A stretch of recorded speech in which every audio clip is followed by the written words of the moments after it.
Perserikatan Bangsa-Bangsa atau PBB mendesak Iran untuk segera menjelaskan keberadaan 400 kg uranium yang diperkaya hingga 60% yang dilaporkan hilang dari situs nuklir negara tersebut. Kekhawatiran global meningkat setelah laporan intelijen mengindikasikan bahwa uranium tersebut seharusnya berada di situs Fordow, Natanz, dan Isfahan yang menjadi target serangan udara oleh Amerika Serikat dan Israel pada 13 Juni 2025.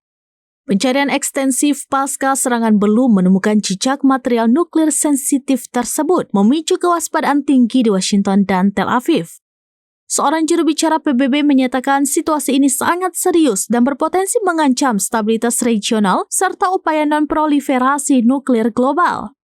PBB menyerukan Teheran untuk bekerja sama sepenuhnya dengan Badan Energi Atom Internasional dan memberikan akses serta transparansi mengenai semua fasilitas nuklirnya, termasuk informasi tentang keberadaan material sensitif ini.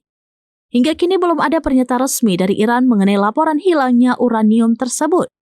Insiden ini menambah ketegangan yang sudah memuncak di Timur Tengah. Analis politik internasional berpendapat bahwa jika keberadaan uranium tersebut tidak dapat dijelaskan dengan memuaskan, ini dapat memicu krisis diplomatik yang lebih besar dan memperburuk hubungan Iran dengan komunitas internasional.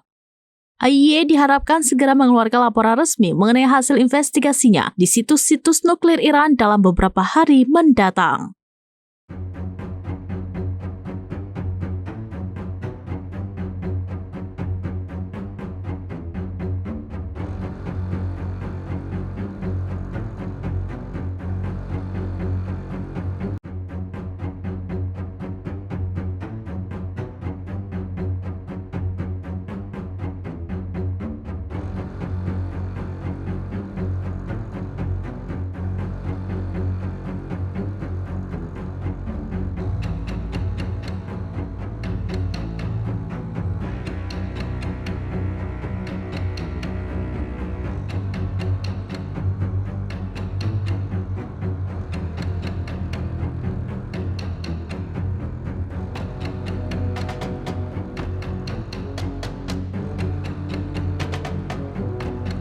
Download Tribun X sekarang, menghadirkan lokal menjadi Indonesia.